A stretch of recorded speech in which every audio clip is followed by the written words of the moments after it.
لب پہ یہی رات دن صبح و شام ان پہ لاکھوں درود، ان پہ لاکھوں سلام، ان پہ لاکھوں درود، ان پہ لاکھوں سلام۔ السلام علیکم ورحمۃ اللہ وبرکاتہ۔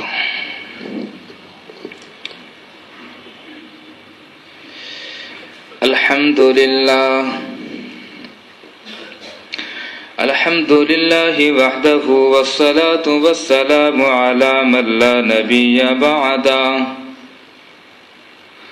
وعلى آلہ واصحابہ الذین اوفوا عہدا الذين هم مفاتيح الرحمة ومصابيح الغرر أما بعد فأعوذ بالله من الشيطان الرجيم بسم الله الرحمن الرحيم قد أفلح المؤمنون الذين هم في صلاتهم خاشعون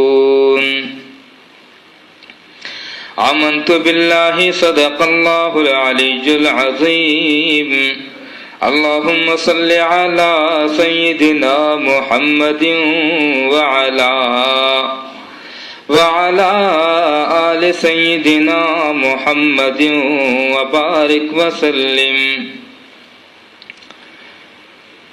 بزرگان محترم اور برادران عزیز، ہر چیز کی ایک علامت ہوتی ہے، ایمان کی علامت نماز ہے۔ پچھلے مخلوق اور نبیوں کے امتوں کے لیے نماز کے مختلف اعمال نماز کے طور پر دیے گئے تھے۔ آپ علیہ السلام کی امت کی یہ خصوصیت ہے، مکمل نماز آپ کو دی۔ پچھلے نبیوں کی امتوں کے لیے نماز کے لیے کچھ جگہیں متعین تھی، لیکن آپ علیہ السلام کے لیے پوری زمین کو سجدگاہ بنایا گیا۔ یہ آپ کی خصوصیت، یہ آپ کا صدقہ ہے، یہ آپ کی برکت ہے۔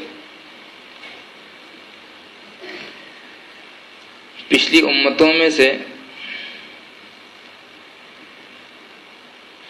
یہ آپ علیہ السلام کی امت کی خاصیت ہے کہ نماز کو اس کے لیے معراج بتایا گیا،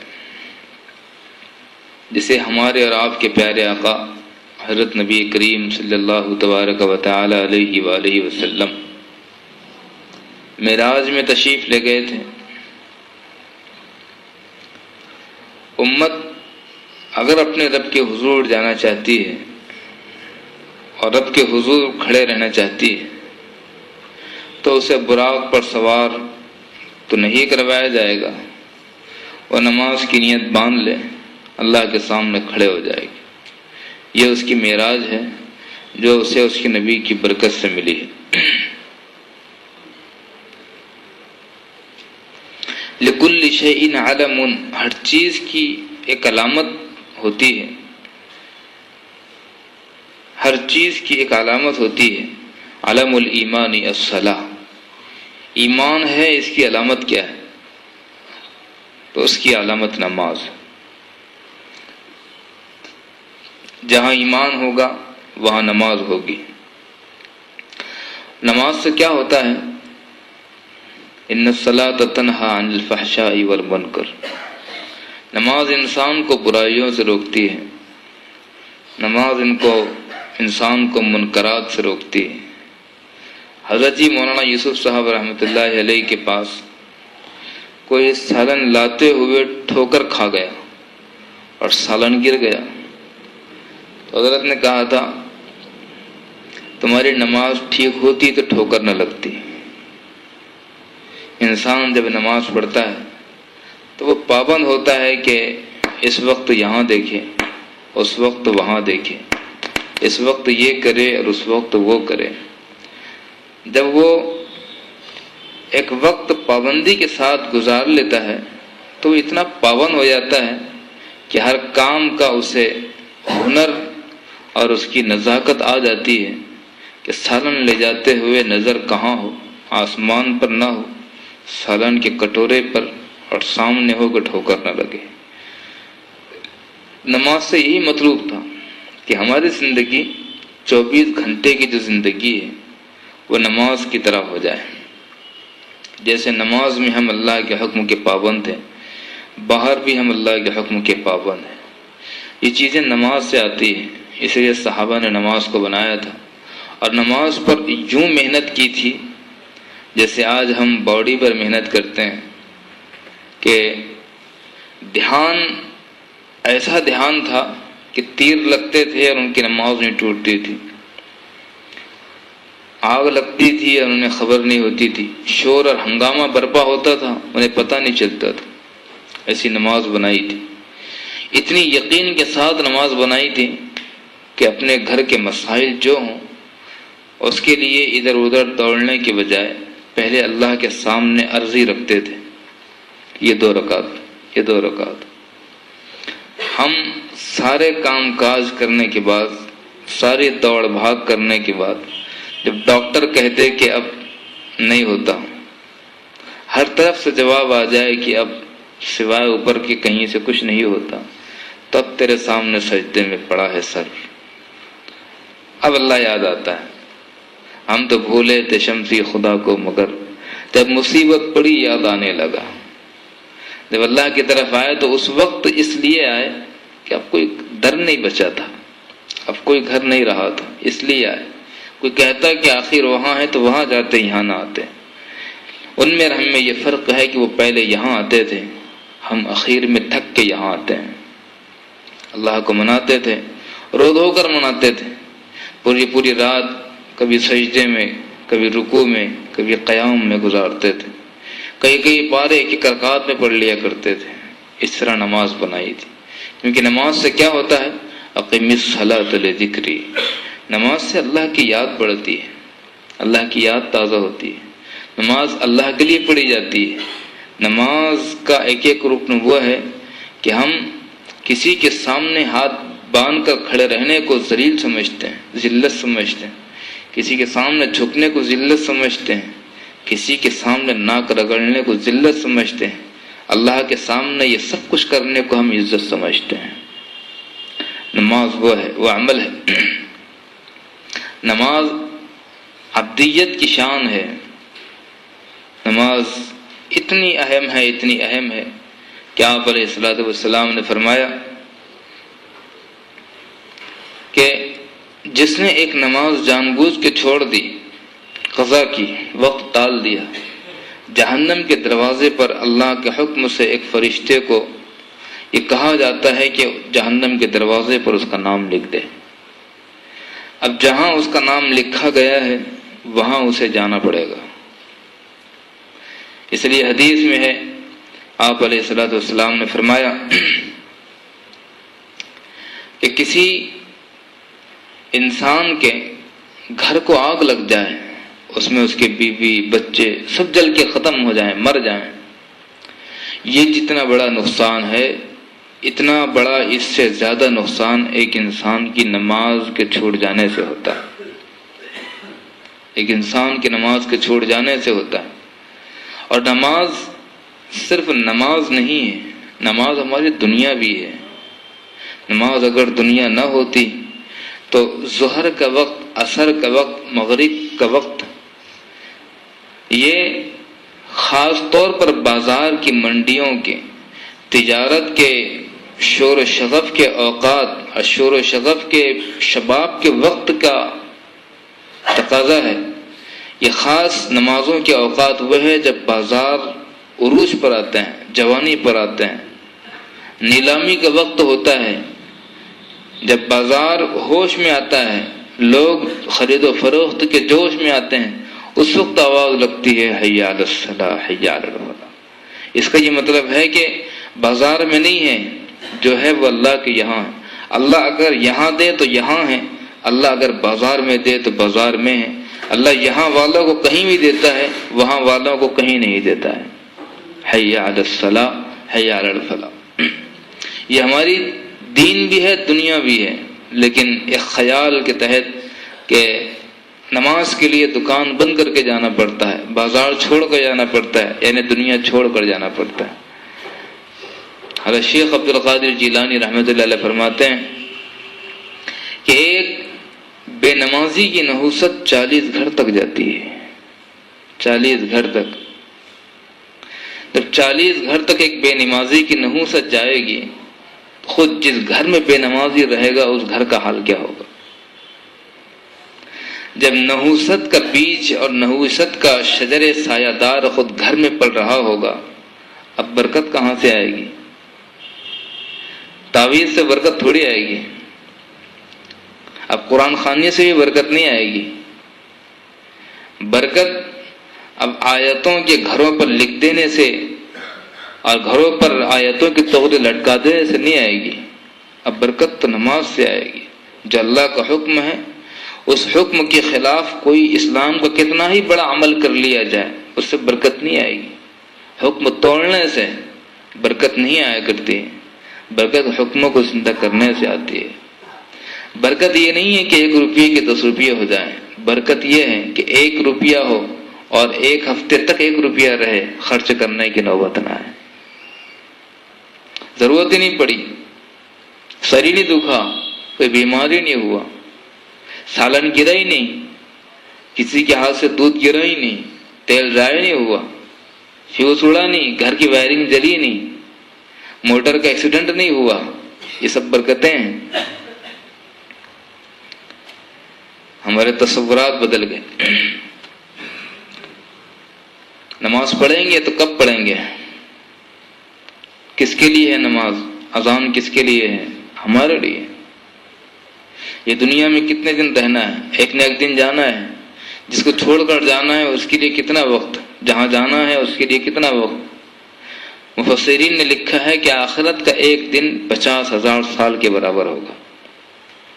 پھر دنیا کے 100 سال کا حساب اگر لگایا جائے تو آخرت کے اعتبار سے 1.5 یا 2 منٹ ہوتے ہیں۔ کتنے تعجب کی بات ہے کہ 1.5 2 منٹ کے واسطے ہم آخرت کی پوری زندگی کو داؤ پہ لگا دیتے ہیں۔ مرنا تو ہر ایک کو ہے۔ اس دنیا میں اسلام کے منکر تو ہیں، بلکہ اللہ کے منکر بھی ہیں، مسلمانوں کے منکر ہیں، لیکن موت کا منکر کوئی نہیں ہے۔ کوئی نہیں ہے جو یہ کہے کہ موت نہیں آئے گی۔ سب تسلیم کرتے ہیں موت تو آئے گی۔ ایک بادشاہ نے محل بنایا، بڑا خوبصورت محل بنایا، اس میں سب کچھ لگا دیا، لوگوں کو بلاتا رہا اور دکھاتا رہا، جس نے جو کمی عیب بتایا پھر اس کو بدل دیا، پھر کسی نے اس میں عیب نہیں نکالا، سب نے کہا ہاں۔ اب اسے یقین ہو گیا اور وہ مطمئن ہو گیا کہ محل بے مثال تعمیر ہوا ہے۔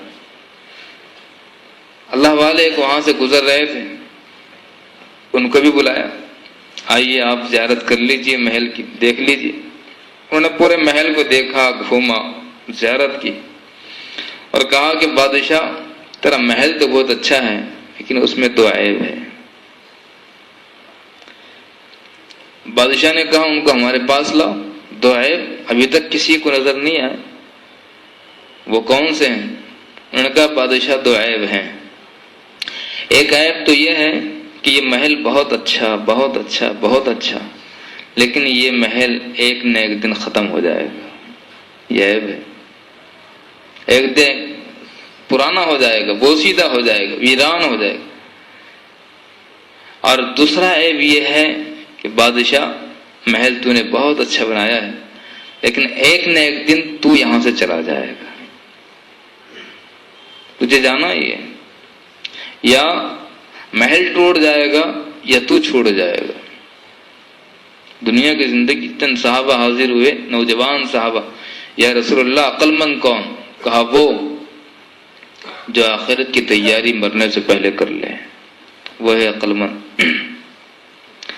ہم رمضان پر اٹھا کر رکھتے ہیں، بقرعید پر اٹھا کر رکھتے ہیں، اگلے مہینے پر اٹھا کر رکھتے ہیں، اجتماع پر اٹھا کر رکھتے ہیں، اب کر لیں گے تب کر لیں گے۔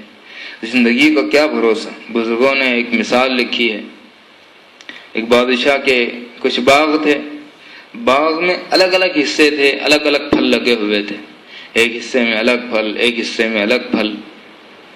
اس نے ایک صاحب کو ٹوکری دیا اور کہا کہ اس باغ کے اس طرف سے اس طرف تک جاؤ، یہاں سے داخل ہو کر ادھر نکل جاؤ اور پھل لے کر آؤ، اچھے پکے ہوئے میٹھے لذیذ پھل لاؤ، اور یاد رکھنا کہ ٹوکری خالی نہ رہے، اور ایک شرط یہ ہے کہ جہاں سے گزر جاؤ گے واپس دوبارہ وہاں مت جانا۔ یہ جب ٹوکری لے کر داخل ہوئے تو پھل بہت اچھے تھے، طبیعت للچائی کہ لینا چاہیے، دل نے کہا آگے دیکھنا چاہیے۔ آگے گئے تو وہاں بھی اور اچھے پھل تھے، سوچا کہ اب لے لیں، انہوں نے کہا نہیں، آگے کے حصے میں دیکھیں گے، وہاں اس سے اچھے ہوں گے۔ آگے گئے، یہاں تک کہ آخر حصے میں پہنچ گئے۔ جب آخر حصے میں پہنچے اس خیال سے کہ وہاں سے لے کر پھر باہر نکل جائیں گے، تو وہاں ایک عجیب منظر تھا کہ اس آخر حصے میں پھل ہی لگے ہوئے نہیں تھے۔ اب وہ روتے ہوئے بیٹھ گئے کہ اے اللہ، کاش میں باغ کے پہلے حصے سے پھل لے لیتا، دوسرے حصے سے پھل لے لیتا، اخیر وقت کے انتظار میں میری ٹوکری خالی رہ گئی۔ ہمارا دن جو روز گزرتا ہے یہ باغ کا حصہ ہے جو زندگی میں کبھی واپس نہیں آئے گا، اور زندگی خالی جائے گی یعنی ٹوکری خالی ہو جائے گی۔ اذا جاء اجلهم لا يستأخرون ساعة ولا يستقدمون، کہ جب وہ آئے گی، جب وقت آئے گا تو ٹوکری خالی جائے گی، یا جو اس میں ہوگا وہی چلا جائے گا، واپس جانے کی اجازت نہیں رہے گی۔ کل ہم جاتے ہیں، پرسوں ہم جاتے ہیں۔ نماز، آپ علیہ الصلوۃ والسلام نے فرمایا کہ کافر و مومن کا فرق یہ ہے کہ کافر نماز نہیں پڑھتا، مومن نماز پڑھتا ہے۔ غیر مسلم نماز نہیں پڑھتا، مومن نماز پڑھتا ہے۔ پھر نماز کیسی نماز؟ اصل میں نماز کے سلسلے میں ہم نے یہ دیکھا ہے کہ اٹھنا بیٹھنا جسے آتا ہو وہ نماز ہے، سیکھنے کی نماز کو ضرورت پیش نہیں آئی۔ یہ نماز وہ ہے جو کائنات عالم میں، پوری دنیا میں ایک ہلچل پیدا کرتی ہے، یہ حالات بدلتی ہے۔ اس لیے آپ علیہ الصلوۃ والسلام جب آندھی تیز چلتی، ہوائیں چلتی، حالات بدلتے تو فافزعوا الی الصلاۃ، آپ مسجد کی طرف بھاگتے، سجدے میں جا کر سر رکھ دیتے اور مناتے۔ نماز سے کیا ہوتا ہے؟ نماز سے اللہ راضی ہوتے ہیں، اللہ سے ساری کائنات بن جاتی ہے۔ نماز سے اللہ راضی ہوتے ہیں۔ جس عمل سے اللہ کو راضی کرنا ہے وہ عمل تو اچھا ہو۔ یہ حالات جو بدل رہے ہیں، جو موسم بگڑ رہے ہیں، ان سب کا کیا حل ہے؟ اگر سورج کو گرہن لگتا ہے تو نماز کا حکم ہے، چاند بے نور ہوتا ہے تو نماز کا حکم ہے، زلزلے آ جائیں تو نماز کا حکم ہے، اور اگر بارش رک جاتی ہے تو نماز استسقاء پڑھی جاتی ہے، کوئی ضرورت پیش آتی ہے تو صلاۃ الحاجت پڑھی جاتی ہے، کوئی غلطی ہو جاتی ہے تو صلاۃ التوبہ پڑھی جاتی ہے، قرب اللہ کا چاہیے تو صلاۃ التسبیح پڑھی جاتی ہے، اللہ کی محبت معرفت چاہیے تو صلاۃ التہجد پڑھی جاتی ہے، اللہ کے احکامات پر عمل چاہیے اور اللہ کی رضا چاہیے تو فرائض پڑھی جاتے ہیں، اور زیادہ قرب چاہیے تو نوافل کا اہتمام ہوتا ہے۔ ہمارے تو فرائض گول ہے، فرائض کی خبر نہیں، اور ہمارے اس کے لیے ہمارے پاس بہانہ بھی ہے۔ آپ کی قبر میں چلے جانا، ہم ہماری قبر میں جائیں گے۔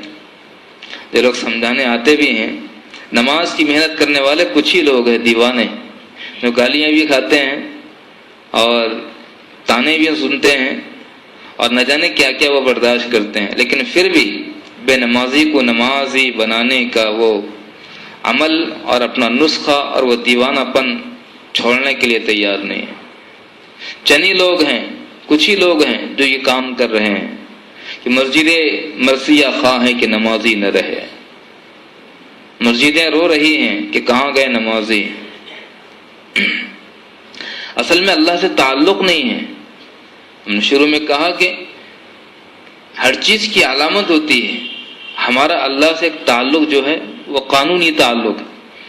جیسے میاں بیوی کا تعلق ہوتا ہے قانونی تعلق، شادی ہو گئی میاں اور بیوی تو ہو گئے، لیکن بیوی کی شوہر کے ساتھ نہیں بنتی، کبھی پکا کر دیتی ہے کبھی نہیں دیتی، کبھی کپڑے دھو کر دیتی ہے کبھی نہیں دیتی، کبھی مسکراتی ہے کبھی غصے میں جھڑکی میں بات کرتی ہے۔ کیوں؟ شادی تو ہو گئی ہے، پسند کی نہیں ہے، دل نہیں لگتا ہے، تو پھر رہتے کیوں؟ قانون ہے، نکاح ہو گیا اس لیے رہ رہے، قانونی تعلق ہے اس لیے رہ رہے ہیں۔ شوہر کا بھی یہ حال ہے کہ کبھی دیر سے آئیں گے، جلدی چلے جائیں گے، کبھی نہیں آئیں گے، بات کریں گے تو چھڑکا کر بات کریں گے، بھری محفل میں اس کی چھوٹی چھوٹی غلطیوں کو بڑے بڑے عیب بنا کر پیش کریں گے، سب کے سامنے اس کو ذلیل کرنے اور نیچے دکھانے میں فخر محسوس کریں گے۔ یہ سب کیوں ہو رہا ہے؟ یہ صرف اس لیے ہو رہا ہے کہ یہ تعلق قانونی تعلق ہے، دل کا تعلق نہیں۔ ایک تعلق ہوتا ہے جنونی تعلق، دیوانہ پن کا تعلق۔ جب بیوی سے دیوانگی کے ساتھ محبت ہے، جنونی تعلق ہے، تو پھر دفتر میں بہانے سے فون کر رہا ہے، کھانا پک گیا، بچے اسکول گئے، بچے کیا کر رہے ہیں، ابھی گھر کی صفائی ہو گئی، بہانے سے فون کر رہے ہیں، حالانکہ ضرورت فون کرنے کی نہیں ہے۔ چھٹیاں آ رہی ہیں تو بہت پہلے سے تفریح کے پروگرام بنائے جا رہے ہیں۔ کیوں؟ ایک جنونی قلبی تعلق، محبت، یہاں تک کہ اس کے کام کاج میں ہاتھ بٹایا جا رہا ہے۔ حد تو یہ ہے کہ دوستوں کی دوستی چھوڑ گئی ہے، رات میں باہر کا بیٹھنا چھوٹ گیا، اور رات کہیں اور گزارنا تو انتہائی مشکل ہو گئی ہے۔ کیوں؟ اب کسی اور کے ساتھ پکنک نہیں کر سکتے، کسی اور کے ساتھ ٹی پارٹی اچھی نہیں لگتی، اب ہر مجلس اپنی بیوی کے ساتھ، یہاں تک کہ لوگوں نے کہہ دیا کہ یہ تو بیوی کا غلام ہو گیا، ایک کان سے سن کر دوسرے کان سے نکال دیا، لیکن ہے اسی کے ساتھ۔ کیوں؟ بیوی کا جنونی تعلق ہے۔ اللہ کے ساتھ یہ تعلق ہو، یہ محبت ہو، ایک پل بھی چھپ نہ سکی، ایک پل بھی محبت چھپ نہ سکی جب تیرا کسی نے نام لیا۔ جب اللہ کی آواز ہو، جب اذان ہو تو تجارت اچھی نہیں لگتی، جب اذان ہو تو پھر زراعت اچھی نہیں لگتی، جب اذان ہو جائے تو کاروبار اچھا نہیں لگتا، جب اذان ہو جائے تو پھر دودھ بیچنا اچھا نہیں لگتا، لکڑیاں پھوڑنا اچھا نہیں لگتا، پھر اسکولوں میں وقت گزارنا اچھا نہیں لگتا۔ جب اذان ہو جائے تو روڈ پر، سڑکوں پر، چوراہوں پر، شاہراہوں پر بیٹھنا اچھا نہیں لگتا، پھر تو بس اب تو ہے، تیری یاد ہے، میں ہوں، میرا سجدہ ہے، میری نماز ہے۔ کیوں؟ جنونی تعلق ہو، ایک پل بھی محبت چھپ نہ سکی جب تیرا کسی نے نام لیا۔ جہاں اللہ اکبر کی صدا ہے وہاں پہ سب چھوٹے ہیں، سب میرے کام سارے چھوٹے ہیں، سب کچھ چھوٹا ہے۔ اللہ سے جنونی تعلق، قلبی تعلق۔ ہم نے ہمارے جمعے کو عیسائی نماز بنا دیا، عیسائی، بالکل عیسائی نماز ہو گئی۔ عیسائی لوگ اتوار کے دن چرچ میں آتے ہیں، ہر اتوار کو، پورا ہفتے کبھی نہیں جاتے ہیں۔ اور اب تو یورپ میں چرچ ویران ہو رہے ہیں، پادری حضرات مکھیاں مارتے ہوئے بیٹھے ہیں، ویران ہو رہے ہیں چرچ، لوگ اتوار کو بھی جانے کو تیار نہیں، لیکن کہیں کہیں آج بھی اتوار کو جاتے ہیں۔ ٹھیک ہے، ایسے ہی مسلمان جمعے کو جاتے ہیں۔ یہ جمعے کی نماز تو کسی ایک شہر میں ایک جگہ جمع ہونے کے لیے تھی، پورا شہر ایک جگہ جمع ہو جائے، چند جگہ جمع ہو جائے جامع مسجد میں، اس کے لیے تھی۔ ایسا نہیں کہ جمعے میں جو کبھی نہیں آتے وہ سب آ جائیں، جو کبھی نہیں آتے ان کے لیے 5 نمازیں ہیں، کہ جو دن بھر میں نہیں آتے تو کم سے کم وہ 5 نمازوں میں آ جائیں۔ جمعے کی نماز تو پورا شہر ایک ساتھ پڑھے یا کئی محلے ایک ساتھ پڑھے، اس لیے تھی۔ ایسا نہیں تھی کہ بھائی جن کو وقت بازاروں سے نہیں ملتا، جن کو وقت چوراہوں سے نہیں ملتا، جن کو وقت کھیتی اور باڑیوں سے نہیں ملتا، وہ جمعے میں آ جایا کریں۔ اللہ رب العالمین نے انہی کی تعریف کی، قرآن کریم کی جو ہم نے آیت پڑھی تھی، قد افلح المؤمنون الذين هم في صلاتهم خاشعون۔ حضرت عمر بن خطاب رضی اللہ عنہ فرماتے ہیں کہ جب وحی آتی تھی آپ علیہ الصلوۃ والسلام پر تو اس وقت شہد کی مکھیوں کی بھنبھناہٹ کی آواز آتی تھی، جیسے شہد کی مکھیوں کے چھتے کے پاس آواز آتی ہے تو وہ آپ پر وحی طاری ہوتی تھی، وحی شروع ہوتی تھی تو پسینے کی بوندیں آپ کے چہرہ انور سے ٹپکتی تھی، آپ کا رنگ بدل جاتا تھا، چہرہ بدل جاتا تھا اور بہت وزن پڑتا تھا۔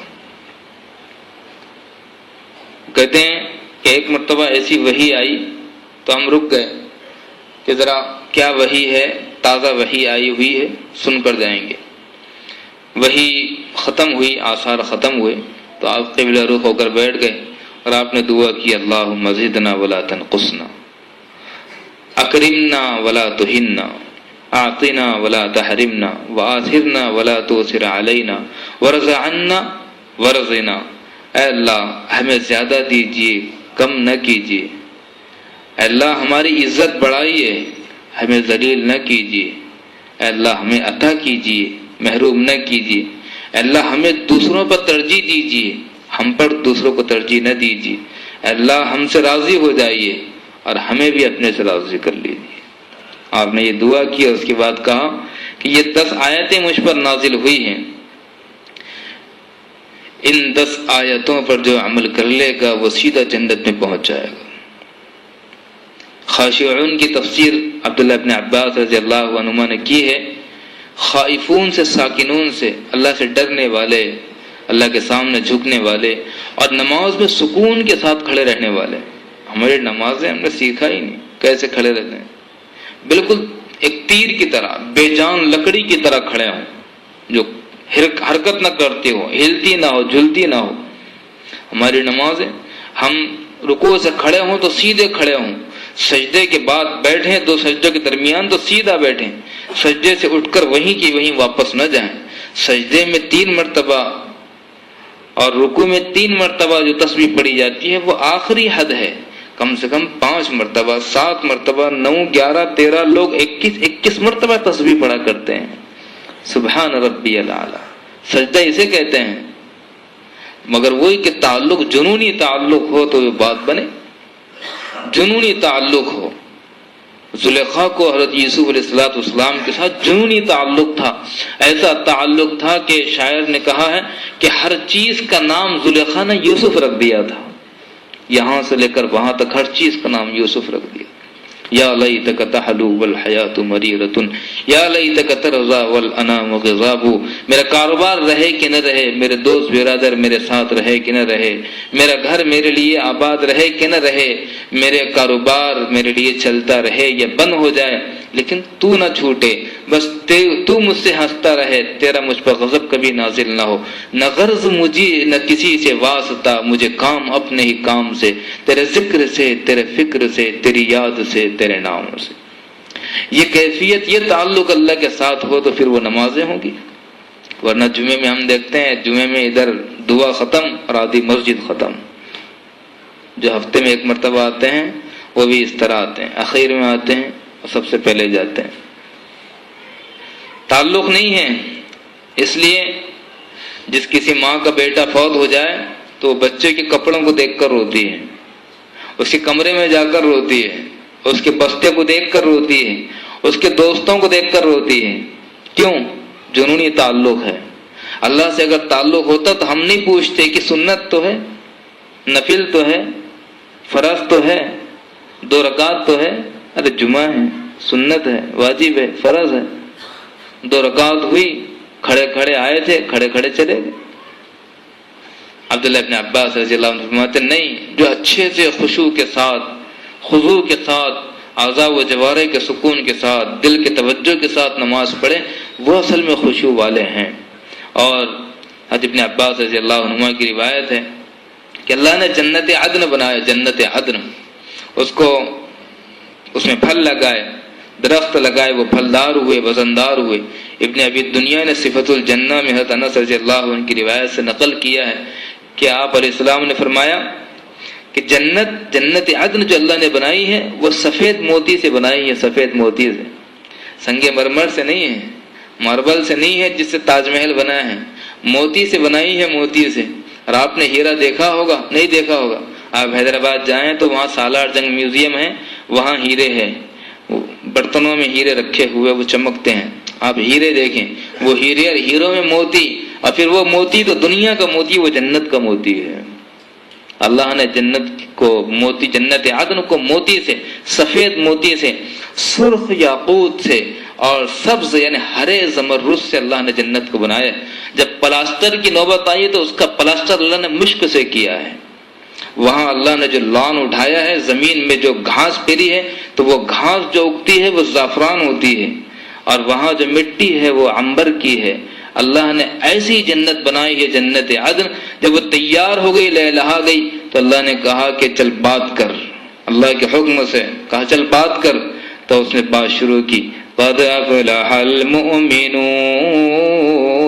الذين هم في صلاتهم خاشعون۔ وہ مومن نماز والے کامیاب ہوئے ہیں جن کی نمازوں میں خشوع ہوگا۔ اللہ نے فرمایا میرے عزت، میرے جاہ و جلال کی قسم، بخیل تیرے قریب بھی نہیں آئے گا۔ بخیل ہم لوگ ہیں، نمازی لوگ، کیا نماز کا حال کر، حالات بگڑ گئے، موسم پورے بدل گئے، پورے موسم بدل گئے، بالکل ماحول بدل گیا، لیکن ہم نہیں بدلے۔ ہمارے بھی حالات بدل گئے تو اللہ کے حالات بدل گئے۔ اب اللہ کے حالات، موسم کے حالات بدل گئے تو ہمیں اپنے حالات بدلنا چاہیے تھا۔ اب تو گھوڑا ٹکر کھا کر اور جھٹکے کھا کر آگے بڑھے گا تو منہ کے بل گرے گا۔ گھوڑا جب جھٹکا کھاتا ہے تو اس کا کام یہ ہے کہ وہ کھوٹے کی طرف پلٹ جائے۔ ہمارا کھوٹا اللہ کا گھر ہے، اللہ کی مسجدیں ہیں، اللہ کے گھر ہیں۔ ہم یہاں پلٹیں، لعلہم یرجعون، ہم انہیں جھٹکے اس لیے دیتے ہیں کہ وہ پلٹ کر آ جائیں۔ موسم اس لیے بدلتے ہیں کہ لوگ مسجدوں میں آ جائیں۔ یہ موسم کی بے موسم بارشیں اس لیے ہوتی ہے کہ لوگ مسجدوں کی طرف آ جائیں، اس لیے نہیں ہوتی کہ لوگ جا کر ٹی وی آن کریں کہ ناگپور میں بارش ہو رہی کہ نہیں ہو رہی، کلکتہ میں بارش ہو رہی کہ نہیں ہو رہی، اور اس وقت کون سی ٹیم کا کس کے ساتھ میچ چل رہا ہے۔ یہ وقت وہ نہیں ہے، یہ وقت تو رونے گھبرانے کا ہے۔ کیوں ایسے حالات بدل رہے ہیں؟ اس سے صرف ایسا نہیں کہ گرمی ختم اور ٹھنڈی ہو جائے گی، بیماریاں پھیلے گی، فصلوں کی فصلیں اجڑ جائے گی، خراب ہو جائے گی، اور اگر ہم اب بھی نہ بدلے تو زندگی برباد ہو جائے گی۔ قد افلح المؤمنون الذين هم في صلاتهم خاشعون۔ وہ لوگ ہیں کامیاب جو نماز کو اچھے ڈھنگ سے پڑھتے ہیں، اچھی طریقے سے پڑھتے ہیں، کھڑا رہے گا، سکون وقار کے ساتھ پڑھتے ہیں۔ کم سے کم میرا خیال ہے کہ 2 رکعت نماز 5 منٹ میں ہونی چاہیے، کم سے کم 2 رکعت نماز 1 منٹ میں ہو جائے، کیا نماز ہوئی؟ نماز سکون کے ساتھ، انتہائی چین کے ساتھ ہو۔ اللہ کے سامنے کھڑے ہیں، بادشاہوں کے سامنے بھی آپ کبھی کھڑے ہوں گے، منسٹروں کے سامنے آپ کو جانے کا اتفاق ہوا ہوگا، آپ نے کلیکٹروں کا سامنے کیا ہوگا، کمشنروں کے منہ دیکھے ہوں گے، وہاں بھی ایسے جلدی جلدی جاتے، جلدی جلدی نکلتے ہیں۔ وہاں تو کتنی دیر تک کے ہاتھ باندھ کے کھڑے رہنا پڑتا، بیٹھنا پڑتا کرسی پر، وہ اس سے بات کر رہا ہے، اس کے کاغذات ڈاکومنٹ پر سائن ہو رہی ہے، وہ اس کی طرف متوجہ ہے، وہ ہمیں کہیں گے کہیے تو ہم طریقے سے کہیں گے اتنی دیر کہو تو اتنی دیر، وہ کہیں گے اڑ جاؤ تو اڑ جائیں گے۔ یہ تو احکم الحاکمین ہے، شہنشاہوں کا شہنشاہ ہے، جس کے حکم اور جس کے چاہنے اور جس کے اشارے سے کائنات کا نظام بدلتا ہے۔ اس کے سامنے کس طرح آنا چاہیے، کتنے اہتمام سے آنا چاہیے، اور کیسے محبت کے ساتھ سجدہ ہونا چاہیے۔ ایک اللہ والے کہتے ہیں جب میں سجدہ کرتا ہوں تو مجھے ایسا لگتا ہے کہ اللہ کے پیروں میں سر رکھ دیا ہے۔ اس محبت کے ساتھ، اتنے احترام کے ساتھ، اتنے اہتمام کے ساتھ نماز، اور نماز تو نماز ہے، جمعہ کا تو اہتمام ہو۔ ابھی تک جمعہ کے لیے ٹوپیاں ہمیں نصیب نہیں ہوئی، جمعہ کے لیے لباس نصیب نہیں ہوئے ہیں۔ کم سے کم جمعہ کے لیے ہم ایک سفید لباس سی کر رکھیں، جمعے کا اہتمام کریں، جمعے کے لیے آئیں تو عطر لگا کر آئیں، سفید لباس سلائیں، ایک سفید لباس۔ ہم یہاں سے نکل رہے ہوں تو خوشنما اسلامی منظر ہو، اس منظر کو دیکھ کر لوگوں کے دلوں میں مذہب کا پانی آ جائے، جسے منہ میں مٹھاس کا پانی آتا ہے، مذہب کا پانی آ جائے۔ اچھے اہتمام کے ساتھ، جتنا اہتمام سے نماز پڑھی جائے گی اتنے اللہ کی طرف سے بندوں کی مدد کے وعدے ہوں گے۔ وَأْمُرْ أَهْلَكَ بِالصَّلَاةِ وَاسْتَبِرْ عَلَيْهَا کہ تفسیر میں علماء نے لکھے ہیں کہ اہتمام میں نماز پر رزق کے وعدے ہیں، صرف نماز پڑھنے پر نہیں، اہتمام پر، وقت کی بے وقت نہ ہو، بے ترتیب نہ ہو، بے سلیقہ نہ ہو، اچھے ڈھنگ سے ہو، اچھے انداز سے ہو۔ آج ہمارا عنوان کچھ اور تھا، لیکن یہ حالات کے بدلنے نے مسجد خالی دیکھی تو پھر سوچا کہ اب یہ عنوان پر بولنا چاہیے۔ پھر یہ مردوں کا حال ہے جو چوراہوں پر نماز کی اذان سن لیتے ہیں، جو گھر میں خواتین رہتی ہیں، ان کو کون بولے گا؟ یہ ہماری اور آپ کی ذمہ داری ہے، ان کو ہم جا کر یہ باتیں بتائیں کہ آپ سے پہلا سوال نماز کا قیامت کے دن ہوگا، اور جو 3 سوال قبر میں ہوں گے وہ نماز و زندگی کے حساب سے ہوں گے، علم کے اعتبار سے نہیں ہوں گے۔ ہم میں سے ہر ایک جانتا ہے آپ کا رب کون ہے، مر ربو کا، آپ کا پروردگار کون ہے۔ ہم یہاں سب کہہ دیں گے ہمارا پروردگار اللہ ہے، لیکن قبر میں نہیں کہہ سکیں گے۔ قبر میں وہ کہے گا جو اللہ کے حکموں کو زندگی میں لا چکا ہوگا، صرف وہ کہے گا جس کی زندگی میں نماز ہوگی، دین ہوگا۔ من نبی ہوگا، آپ کے نبی کون ہیں؟ تو ہم سب کہتے ہیں اللہ کے رسول حضرت نبی کریم صلی اللہ علیہ وسلم ہمارے رسول ہیں، لیکن قبر میں وہ نہیں کہہ سکے گا۔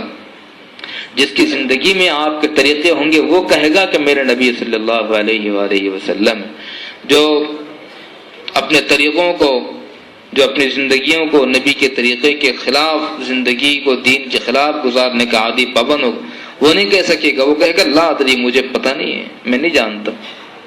آج لوگ ہیں کاروبار میں آپ کی ضرورت نہیں ہے، آپ بہت ایمانداری کر رہے، ہٹو وہاں سے، ارے آپ پیغمبر ہیں کہ ولی ہے کہ ہٹو یہاں سے، سچوں کی ضرورت نہیں ہے۔ کاروبار ایسے سچ کے ساتھ کاروبار نہیں ہوتے ہیں، دھندا کرنا ہے تو آپ کو جھوٹ بولنا پڑے گا۔ استغفر اللہ لا حول ولا قوت الا باللہ، استغفر اللہ ربی، یہ جملے ایک مسلمان کہے گا کہ دھندے کے لیے دنیا میں جھوٹ بولنا ہی پڑتا ہے، لا حول ولا قوت الا باللہ، اس سے توبہ کرو، اللہ کے واسطے توبہ کرو، بہت بڑا کفریہ جملہ ہے یہ۔ اللہ ہم تمام کو معاف فرمائے۔ جن کے یہ خیالات ہو اور جن کا یہ مشن، جن کی زندگی ہو، وہ تھوڑی قبر میں لا الہ الا اللہ پڑھ سکیں گے۔ قبر کے سوالوں کے جوابات وہ دے گا جس کی زندگی اس کے مطابق گزری ہوگی۔ اگر ہمارے ماؤں بہنوں کی زندگی گھروں میں ایسی نہیں گزرتی تو ان کی فکر کون کرے گا؟ یہ باتیں آپ ان کو بتائیں۔ اللہ ہم تمام کو صحیح معنی میں مسلمان اور آپ علیہ الصلوۃ والسلام کا سچا پکا امتی بنا دے۔ وآخر دعوانا الحمدللہ رب العالمین۔ السلام علیکم ورحمۃ اللہ۔